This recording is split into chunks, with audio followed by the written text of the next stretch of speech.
오늘 말씀은 어떤 율법 교사가 예수님께 나와서 물어요. 선생님이여, 내가 무엇을 하여야 영생을 얻으리까? 그 물음이 있고 나서 예수님이 이렇게 말씀하세요. 율법에 무엇이라 기록되었느냐? 내가 그것을 어떻게 읽느냐 물으니까 한 율법 교사가 27절에서 이렇게 말합니다. 내 마음을 다하여 힘을 다하며 뜻을 다하여 주 너의 하나님을 사랑하고 또한 내 이웃을 내 자신같이 사랑하라 하였느니라 라고 말합니다. 예수님이 그 답을 다 듣고 나니까 너무 옳은 거예요. 이렇게 대답하세요. 예수님이 내 답이 옳도다. 이를 행하라 그러면 살리라. 이를 행하라 그러면 살리라. 여기에서 답을 얻고 끝났으면 율법사가 자기의 모든 답을 얻고 끝났으면 예수님이 다시금 말하지 않았을 텐데, 전체 본문을 읽고 또 읽어 보니까요, 이 율법사가 자기의 잘남을 드러내고 싶었던 거예요. 예수님께 한 번 더 묻습니다.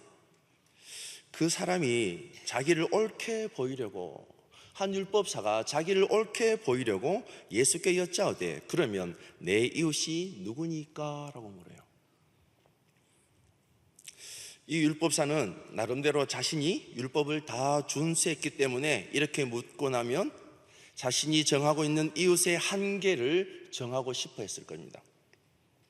이 율법사가 당시 살아가는 문화적 배경을 잠시 살펴보면요, 시락서가 있는데요, 이 시락서 12장 1절에서 4절 보면 이런 내용이에요. 죄인을 돕지 말라고 명령합니다. 이 율법사의 입장에서는 어떤 사람은 이웃이 되고 또 어떤 사람은 이웃이 아니라고 주장하면서 한 사람의 책임은 오직 하나님의 사람들만 사랑하는 것임을 뚜렷하게 구별하고 있는 것을 알 수 있어요. 예수님은 이 율법사의 이야기를 다 듣고 끝내는 것이 아니라 오늘 본문을 들어서 이야기를 이어가고 있는 것을 볼 수 있습니다. 오늘 사마리아 여인을 이야기하면서 이웃의 개념을 다시 말씀하시고, 그리고 또 이 시대를 이끌어가는 기독교 신앙이 무엇인지 말씀하고 싶어하는 것을 볼 수 있습니다. 리차드 헬버슨이란 목회자이면서 신학 박사인 그는요, 기독교 교회사를 5개의 문장으로 명료하게 압축하는 것을 한번 들어보십시오. 최초의 교회는 살아계신 그리스도를 중심으로 한 남성과 여성의 공동체였다. 그 후로는 교회는 그리스로 넘어가 철학이 되었고, 그 후 교회는 로마로 건너가 기관이 되었다. 다음으로 교회는 유럽을 건너가 문화가 되었다. 그리고 마지막으로 교회는 미국으로 건너와 기업이 되었다. 현대 교회가 자본주의 영향을 받아서 성도들의 삶 속에서도 성도의 삶을 살아가는 것이 아니라 소비자들로 살아가는 모습을 발견할 수 있는 것을 말하고 있습니다. 이걸 자세히 들여다보니까요, 제가 자랄 때, 제가 어렸을 때 쌀은 한 종류밖에 없었어요. 여러분들 그러시나요? 뭐 많아요, 2종류. 정부미와 일반미. 정부미를 알아들으시는 분은 저하고 동시대를 사신 분이고 모르는 분은 신세대인 거죠. 그리고 그 쌀을 사려고 하면 정미소를 갔습니다. 그리고 정미소가 없으면 양곡점을 갔습니다. 시간이 흘러 어느 순간 시골에서 살다가 도시로 나오면서 마트에 가보니까 쌀 종류가 엄청 많아요. 세어도 다 세울 수가 없어요. 예전에는 쌀을 사러 가서 사는 게 문제되지 않았어요. 이제는 마트에 가서 무슨 쌀을 살지가 고민이 되는 거죠. 저만 고민합니까? 어느 순간 우리의 삶이 그런 거예요. 그 쌀을 또 자세히 들여다보면 다 어디인가에 좋대요. 안 그렇습니까? 지역별로 좋은 장점을 드러내고, 그리고 9분, 7분, 8분, 6분, 5분 두께에 따라서 몸에 얼마나 좋은지를 드러내요. 그런가 하면 쌀만 파는 게 아니죠. 뭐도 팝니까? 잡곡도 팔아요. 예전에는 쌀만 사서 밥을 해 먹었는데 이제는 쌀만 사는 게 아니라 잡곡도 사서 섞어서 먹습니다. 왜요? 건강에 좋으려고요. 이제는 이 시대를 살아가는 소비자는 어느 한 제품, 어느 한 품목에 매이지 않게 된 거죠. 신앙생활도 이와 마찬가지인 것 같습니다. 신앙생활을 하기 위해서는 오직 한 가지 이 길만 따라가면 된다라고 말하지는 않습니다. 온라인이나 기독교 방송을 통해서 접할 수 있는 유명한 목사님들의 설교, 그리고 특별 프로그램을 통해서 자신이 경험하지 못했던 영적 체험들을 풍요롭게 경험할 수 있습니다. 이 모든 것을 우리는 자신의 입장에서 선택되어지는 것을 볼 수 있습니다. 그 선택이 시간이 지나 신앙의 권리가 되어버릴 때 기독교 신앙은 그 설 자리를 잃어버리게 됩니다. 예수님은 이 비유를 통해서 지금 이 시대를 살아가고 있는 저와 여러분에게 새로운 이웃의 개념과 신앙을 배워가길 원하시는 것 같습니다. 오늘 이 본문을 통해서 저는 신앙이란 무엇인가 이 제목으로 한번 살펴보려고 합니다. 예루살렘에서 여리고로 넘어가는 그 길에 강도 만난 한 사람을 등장합니다. 그 강도 만난 한 사람을 자세히 들여다보니까 성경은 어떻게 이야기하고 있냐면요, 강도를 만나서 옷을 벗기고 또 어떻게 해요? 때려서 거의 죽게 되었다라고 이야기합니다. 그 길을 지나가는 곳, 지리적으로 들여다보면 예루살렘과 여리고의 이 길은 거의 한 19마일, 환산하면 27km 정도 되는 것 같아요. 27km 떨어진 그곳, 외진 곳, 아무나 가지 않는 곳, 위험 부담감이 있는 그곳, 현재 이 시대의 문화를 반영한다면 자정 정도 되는 미국의 그 할렘가, 위험한 곳, 그곳인 거죠. 그것을 첫 번째 사람이 지나갑니다. 첫 번째 사람이 누굽니까? 제사장이죠. 제사장이 그 길을 지나갑니다. 여러분, 우리가 흔히 생각하는 제사장은 어떤 사람입니까? 제사장은 하나님께 드리는 제사를 담당하는 사람, 이 사람은 특별히 선택된 사람. 흔히 성도님들 제사장 그러면 목사 이렇게 이야기할 수도 있습니다. 고위직 이렇게 얘기하는 분들도 계시더라고요. 특별히 선택된 사람, 레위 지파 중에서도 오직 아론과 그의 자손들만 할 수 있는 그 일 할 수 있는 사람이 예루살렘을 떠나서 여리고로 내려가는 거예요. 지나가다 보니까 사람이 쓰러져 있는 거예요. 가까이 다가갑니다. 자세히 봅니다. 그런데 어떻게 해요? 그냥 지나갑니다. 왜 그럴까요?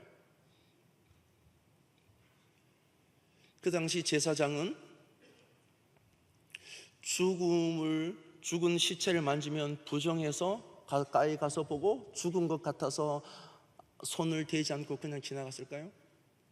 이 성경 전체의 흐름상 거기에 대해서는 한마디도 언급하지 않는 것을 볼 수 있습니다. 여러분, 신앙은 제사장이 가지고 있는 그런 직분이 아닙니다. 우리 한번 따라 해볼까요? 신앙은 직분이 아니다. 그 사람이 어떠한 직분을 가졌다고 해서 강도 만난 자들을 도와주어야 되겠다는 그 고정관념이 아니라는 거예요. 두 번째로 지나가는 사람은 어떤 사람입니까? 레위인이에요. 이 레위 사람은 아무나 할 수 없는 사람이죠. 성막 봉사를 담당하는 사람, 성막을 관리하는 사람, 그 중에 제사장이 되고 제사장 외에 불의 모든 사람을 레위 사람이라고 이야기합니다. 레위 지파죠. 레위 사람도 동일하게 들여다가 봅니다. 가까이 갑니다. 살핍니다. 성경은 가까이 가서 살피기 전에 어떻게 이야기합니까? 오늘 성경을 보면 32절, 또 이와 같이, 또 이와 같이 제사장과 레위인을 동급으로 묶습니다. 제사장과 레위인을 구분은 했으나 동일한 패턴을 가지고 살아가는 사람들이죠. 레위인도 그 성막을 벗어나서 예루살렘에서 여리고로 지나가는 길에 강도 만난 차를 봤습니다. 가까이 갔습니다. 그런데 어떻게 해요? 피하여 갑니다. 여러분, 눈이 있는 것도 중요하죠. 보는 게 굉장히 중요합니다. 신앙은 잘 보기만 해도 굉장히 좋은 신앙을 가질 수 있습니다. 앞에 제사장과 레위인은 눈이 있어서 봤습니다.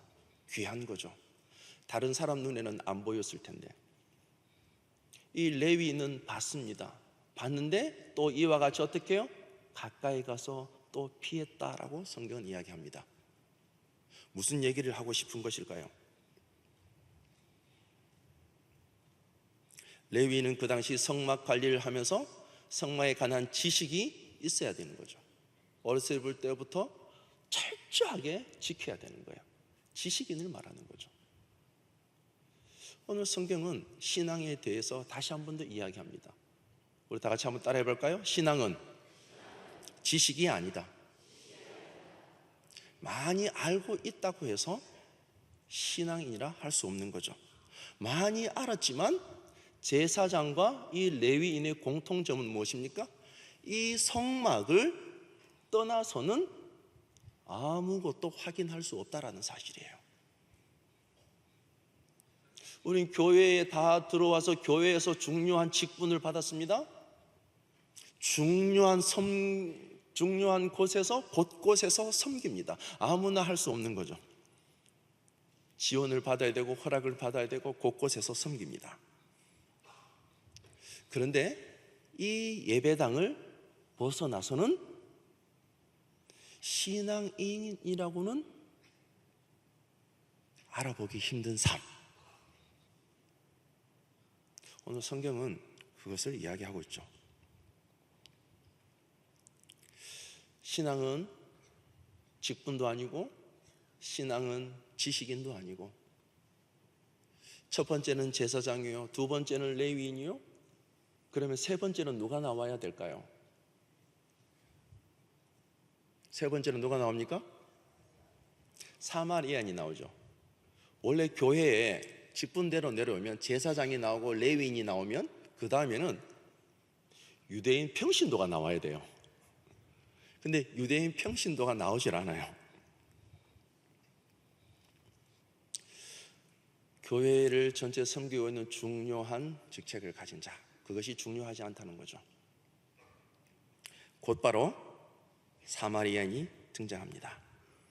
이 사마리아인은 어떤 사람이냐면요, 이방 나라 사람들과 혼합 결혼해서 이스라엘 사람들이 보기에는 신실하지 못한 사람,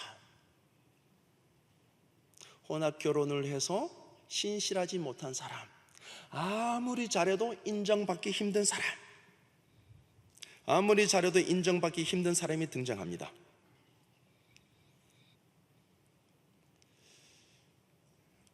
주님이 이 사마리아 여인을 통해서 하고 싶은 말씀이 이 말씀이죠. 어디에 가도 인정받지 못한 사람이 등장해서 어떠한 일을 합니까? 성경 우리 한번 읽어볼까요? 33절입니다. 33절 시작. 어떤 사람은 사마리아 사람은 여행하는 중 거기 이르러 그를 보고 불쌍히 여겨 보는 데까지 동일합니다. 불쌍히 여겨 불쌍히 여겨. 불쌍히 여기는 마음이 일어나면 우리는 거기서 피하지 않습니다. 우리 누군가를 봤을 때 연민을 느끼는 것이 아니라 불쌍히 여기는 마음. 불쌍히 여기는 마음은 소외받았던 사람으로부터 뭐예요? 사랑을 불러일으킬 만한 마음의 감동이 일어나는 거죠. 강도 만난 사람은 앞에서 제사장과 레위인을 나름 기대했으리라 저는 생각해요. 아, 이제 제사장이 오는구나. 그래, 내가 어떻게 도움을 좀 받을 수 있겠지. 이제 레위인이 오는구나. 내가 도움을 좀 받을 수 있겠지. 여러분, 두 사람으로부터 어떠한 도움도 받을 수 없었습니다. 그런데 성경은 이 사마리아 한 사람을 두고 무슨 표현을 하냐면 불쌍히 여겨. 소외받았던 사람에게서 동참하는 사람, 자비를 베푸는 사람. 이 사람들이 가지고 있는 마음은 어떤 마음이냐면요, 불쌍히 여기는 마음. 불쌍히 여기는 마음을 가진 이 사마리아인이 한 행동은 어떤 행동입니까? 봤으니까 가까이 갑니다. 가까이 가서 기름과 포도주를 그 상처에 붓고 싸맵니다. 그리고 짐승에 태워서 주막으로 데리고 가서 돌봐줍니다. 이까지만 해도 대단한데 여기서 멈추지 않아요. 그 이튿날 주막 주인에게 말해서 이 사람을 잘 돌봐주고, 데나리온을 둘을 주면서 잘 돌봐주고, 비용이 더 들면 이 사람한테 묻지 말고 내가 지불할 거니까 잘 돌봐주라고, 갚아주겠다고 이야기합니다. 사랑하는 여러분, 그래서 예수님이 이 한 율법사에게 묻습니다. 36절에서 이렇게 말합니다. 내 생각에는 이 세 사람 중에 누가 강도 만난 자의 이웃인가 물어요. 누굽니까? 누구라고 말하죠? 누구요? 사마리아인. 그런데 여러분, 성경을 잘 안 읽으셨어요. 한 율법사는 사마리아인이라고 얘기하지 않습니다. 37절 이렇게 이야기합니다. 이르되 자비를 베푼 자니이다. 사마리아인이라고 이야기하지 않고요, 자비를 베푼 사람. 성경은 초점을 정확하게 맞춰요. 자비를 베푼 사람. 그 사람이 어떤 사람이 중요한 게 아니고 그 사람 마음속에 가지고 있는 자비로움. 그래서 신앙은 무엇이냐면요, 자비의 마음을 가지고 행동한 만큼을 가지고 신앙이라고 합니다. 우리 한번 따라해 볼까요? 신앙은 행동한 만큼만 신앙이다. 예수님은 이 사마리아 사람을 통해서 이걸 말씀해 주시고 싶었습니다. 우리에게도 묻죠. 우리는 늘 누가 강도 만난 자의 이웃이겠는가? 괜찮은 사람을 이야기합니다. 그런데 예수님은 괜찮은 사람에게는 관심이 없고요, 그 사람 마음속에 자비를 베풀 수 있는 사람, 그 사람을 눈여겨본다는 사실이요. 그래서 예수님은 29절에서 읽진 않았으나 누가복음 10장 29절 우리 다 같이 한번 읽어볼까요? 29절 예수님이 36절에서 이렇게 물어요. 내 생각에는 이 세 사람 중에 누가 강도 만난 자의 이웃이 되겠느냐? 서기관의 질문을, 예수는 서기관의 질문을 29절에서 이렇게 말합니다. 29절 한번 읽어볼까요? 시작. 그 사람이 자기를 옳게 보이려고 예수께 여짜오되 그러면 내 이웃이 누굽니까? 자기 나름의 이웃을 정해 놓은 사람, 쉽게 말하면 왁구. 내가 생각하는 이웃은 이 틀에 들어와야 되는 거예요. 이 틀에 들어오면 이웃이고 이 틀에 들어오지 않으면 이웃이 아니에요. 그런데 예수님은 다시 창끝을 한 율법사에게 그대로 겨냥하세요. 그러면 내 이웃이 누구냐라고 물으세요. 이웃의 개념을 다시금 요구하시는 거죠. 예수님은 대화 상대자에게 자기 중심적인 입장을 포기하고 다른 사람의 상황으로 옮겨서 그로부터의 이웃이라는 개념을 정의할 것을 요구하고 있습니다. 이웃은 어떤 사람입니까? 사랑의 겸해서 내 몸같이 사랑하라. 내 몸, 너의 몸같이 사랑하는 것, 그것이 이웃을 사랑하는 것이라고 말씀합니다. 이웃이 너 자신이라면 너는 그를 어떤 모양으로 사랑하겠느냐? 이웃이 너의 몸이라면 너는 그를 어떤 모양으로 사랑하겠느냐? 사랑하는 여러분, 그러면 우리는 누가 예수님의 이웃이 될 수 있을까요? 누가 예수님의 이웃이 될 수 있을까요? 자기 몸처럼 사랑할 수 있는 사람, 내 이웃을 내 몸같이 사랑할 때 그 이웃에게 내 몸처럼 가까이 가서 싸매고 돌봐주고 또다시 그 다음 날에서 더 필요한 것 있으면 그가 온전히 설 수 있도록 도와주는 것. 시간이 많이 걸리고요, 물질이 많이 들고요, 그리고 우리의 헌신을 요구합니다. 2019년 여름은 어느 여름보다 뜨거운 것 같습니다. 7월 달이 되면서 온 교회가 경남 임팩트로 단기 선교로 떠나갑니다. 왜일까요? 이웃을 내 몸같이 사랑하기 위해서죠. 저희 41교구는 지난주 토요일, 일요일 1박 2일로 경남 거창 가북교회를 다녀왔습니다. 답사를 하고 오니까 그곳에는 온 80가구가 가북면에 자그맣게 살고 있는데요, 토요일 날 전도 잔치를 하려고 다 모으니까 30여 명이 오셨어요. 평균 연령 83세.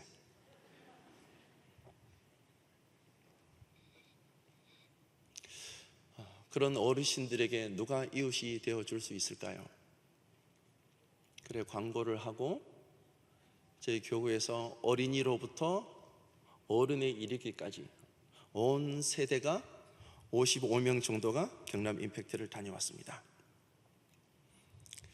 각 가정마다 들어가서 돌봐주고 이 일손을 돕고 그 어르신들을 모시고 와서 임의용으로, 그리고 마사지로,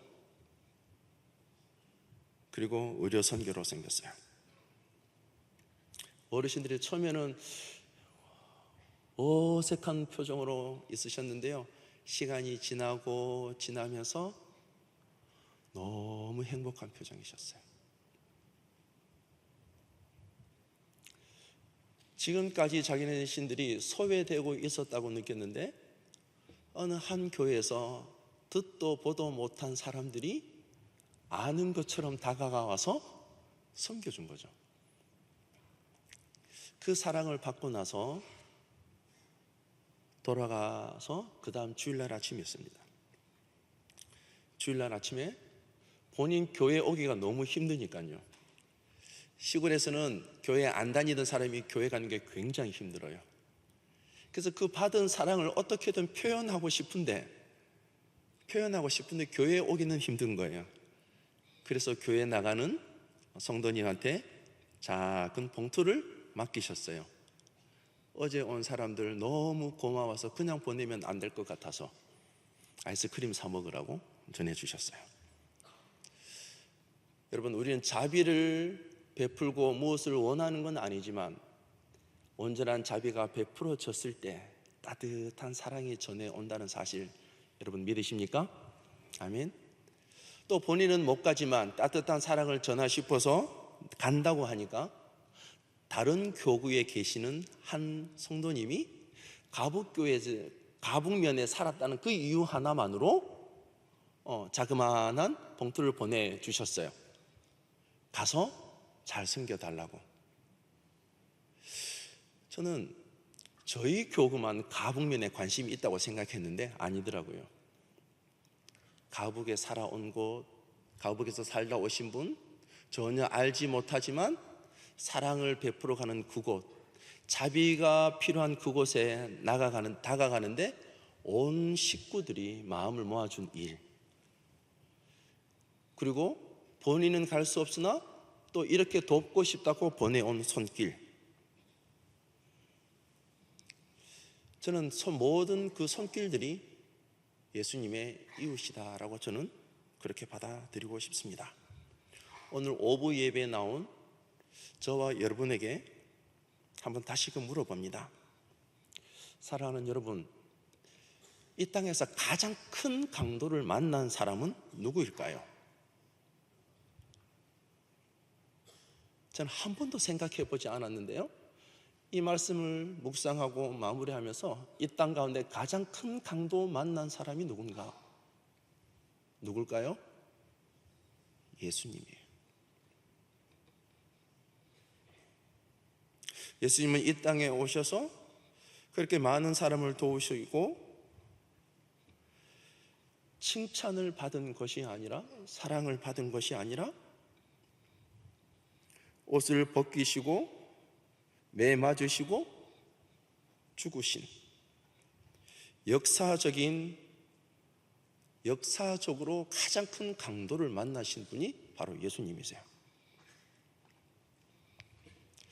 그 예수님이 오늘 저와 여러분에게 물으세요.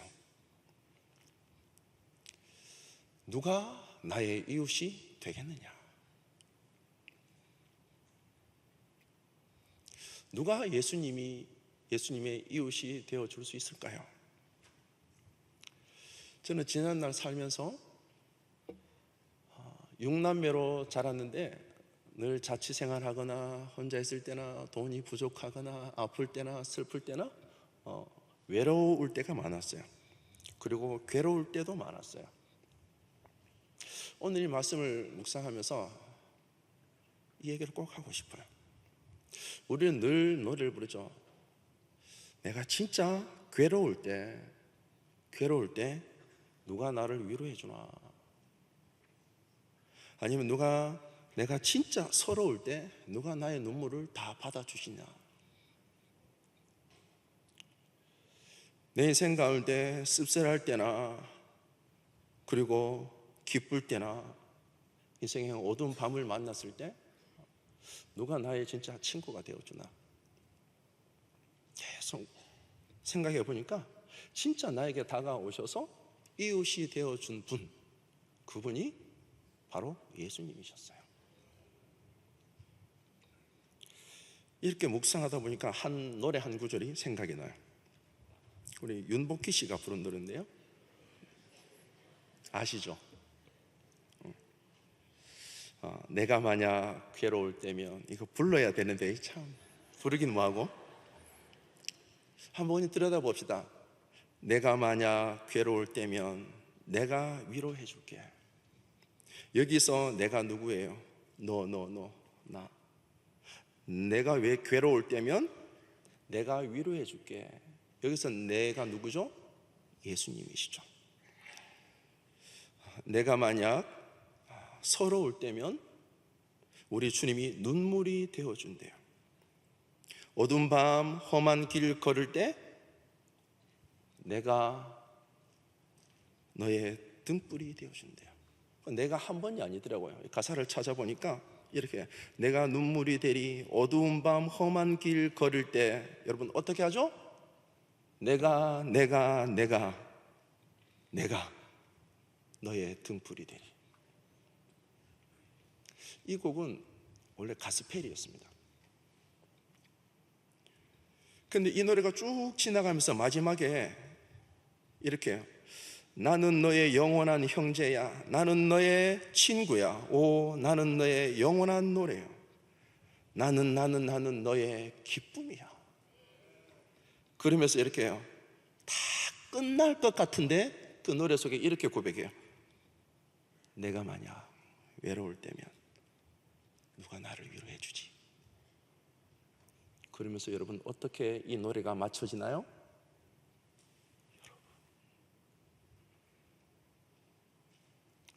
우리 주님 이 시대를 살아가고 있는 강도 만난 자들에게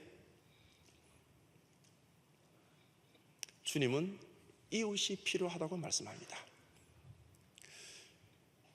그 외로이 있는 강도 만난 이웃에게 누가 진짜 위로해 줄 수 있고 누가 진짜 다가갈 수 있는가? 강도 만난 자, 그분이 주님이시죠. 주님은 저와 여러분에게 요구하고 계세요. 누가 나의 이웃이 되어줄 수 있을까? 누구라고요?